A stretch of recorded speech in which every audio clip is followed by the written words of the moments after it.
نعبدہ و نصلی علی رسولہ الکریم اما بعد اعوذ باللہ من الشیطان الرجیم بسم اللہ الرحمن الرحیم حب انسانیت چینل پر خوش آمدید۔ آج کا وظیفہ 14 شعبان کے حوالے سے ہے، جو کہ بہت ہی آسان ہے اور چند منٹ کا یہ عمل ہے اور اس کے برکتیں اور فائدے بے انتہا ہیں۔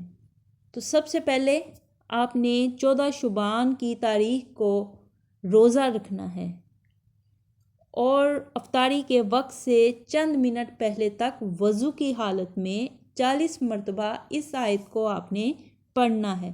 وہ آیت یہ ہے، لا حول ولا قوت الا باللہ العلی العظیم۔ تو اللہ تبارک تعالیٰ اس پڑھنے والے کے تمام گزشتہ گناہوں کو بخش دے گا۔ سبحان اللہ، سبحان اللہ۔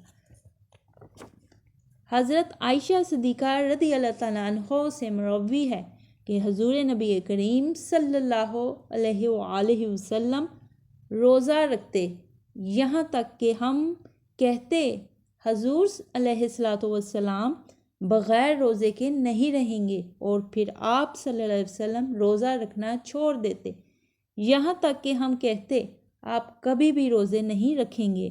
آپ صلی اللہ علیہ وسلم شعبان میں اکثر بہت زیادہ روزہ رکھا کرتے تھے۔ سبحان اللہ، سبحان اللہ۔ یعنی رمضان سے پہلے ہی روزہ رکھنے کی پریکٹس شروع ہو جاتی ہے، اور اس کے بعد جب آپ نے روزہ افطار کر لیا اور باوضو حالت میں اس آیت کو بھی پڑھ لیا، تو پھر آپ نے مغرب کی نماز ادا کرنی ہے، اور نماز ادا کرنے کے بعد آپ نے 2 رکعت نماز نفل اس طرح سے ادا کرنے ہیں کہ ہر رکعت میں سورہ فاتحہ کے بعد سورہ حشر کی آخری 3 آیات ایک مرتبہ اور 3 مرتبہ سورہ اخلاص پڑھنی ہے، اور اس عبادت کے ان نوافل کے پڑھنے کی بدولت اللہ تعالیٰ ہمارے گناہوں کی معافی عطا فرمائیں گے۔ اللہ تعالیٰ ہمارے گناہوں کو معاف فرما دے گا۔ نبی کریم صلی اللہ علیہ وسلم کو شعبان کے روزے بہت زیادہ محبوب تھے، وہ اکثر شعبان میں روزہ رکھا کرتے تھے۔ آپ صلی اللہ علیہ وسلم نے فرمایا حضرت عائشہ صدیقہ رضی اللہ عنہ سے، یہ ایسا مہینہ ہے کہ سال کے باقی عرصے میں مرنے والوں کے نام ملک الموت کو لکھ کر اس مہینے میں دے دیے جاتے ہیں۔ میں چاہتا ہوں کہ میرا نام اسی حالت میں نقل کر کے دیا جائے کہ میرا روزہ ہو۔ سبحان اللہ، سبحان اللہ۔ شعبان کے روزے ویسے بھی کثرت سے رکھنے چاہیے۔ یہ رحمتوں والا مہینہ ہے، بخشش والا مہینہ ہے۔ اس مہینے میں عبادت کا بہت زیادہ ثواب ملتا ہے، اور اللہ تعالیٰ ہمیں ان نیکیوں کو پڑھنے کی توفیق عطا فرمائے۔ نماز پڑھنے کی، فرض نماز سب سے پہلے ہے، ہمیں فرض نماز ادا کرنی چاہیے۔ اگر ہماری کوئی نماز رہ چکی ہے تو ہمیں اس گزری ہوئی نماز کی قضاء عمری کرنی چاہیے، اللہ تعالیٰ کے ببرکت ناموں کا ورد کرنا چاہیے۔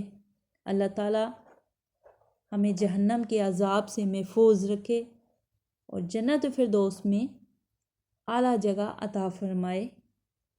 اللہ تعالیٰ ہمیں نیکی کرنے کی توفیق عطا فرما، آمین۔ اے میرے پروردگار، تو بہت ہی رحیم ہے، یہ تیری رحمتوں والا مہینہ ہے، برکتوں والا مہینہ ہے، تو اس مہینے میں ہماری فریاد سن لے، ہم پر رحم فرما، ہمارے گناہوں کو معاف فرما۔ تو عطا کرنے والا ہے، ہمیں مکمل ہدایت اور مکمل ایمان نصیب فرما۔ یا میرے پروردگار، تو اپنی رحمت سے ہمیں، ہمارے دلوں کو اندھیروں سے پاک کر دے اور ہمیں روشنی، دین کی روشنی نصیب فرما۔ ہمارے گناہوں کو ریت کے ذرے کے برابر جو ہمارے گناہ ہیں انہیں بھی معاف فرما دے۔ تو رحیم ذات ہے میرے پروردگار، ہم تیرے سامنے ہاتھ پھیلائے اپنے گناہوں سے معافی کی امید کرتے ہیں۔ یا اللہ تو اپنے بندوں کو معاف کرنے والا ہے۔ یا اللہ تو اپنے رحمت سے ہمیں ہدایت دے۔ یا اللہ ہمیں جھوٹ سے محفوظ فرما۔ یا اللہ ہمیں غیبت سے محفوظ فرما۔ یا اللہ ہمیں حسد سے محفوظ فرما۔ یا اللہ ہمیں قبر کے عذاب سے محفوظ فرما۔ یا اللہ ہمارے گناہ گاروں کے سجدوں کو قبول کر لے۔ یا اللہ ہم بڑے گناہ گار ہیں، تیرے آگے گر گرا رہے ہیں، تجھ سے مانگ رہے ہیں۔ تو رحم کرنے والا ہے، تو کسی بھی سوالی کو خالی نہیں موڑتا۔ یا اللہ اس بابرکت رات کے وسیلے تو ہم پر رحم فرما۔ یا اللہ تو رب العالمین ہے، پل اس رات پر چلنے والے رستے کو آسان فرما دے ہمارے لیے۔ یا اللہ بے حساب جنت فردوس میں داخل فرما۔ یا اللہ تیرے ذکر کرتے ہیں، تجھ سے مدد مانگ رہے ہیں، امت مسلمہ پر رحم فرما، ہمارے پاکستان پر رحم فرما، ہمارے پاکستانوں کو مشکلات سے محفوظ فرما۔ یا اللہ ہمارے جو پاکستان میں حکمران ہیں انہیں سمجھ اور عقل عطا فرما، انہیں اپنا حکومتی نظام بہتر طریقے سے سنبھالنے کی اور چلانے کی توفیق عطا فرما۔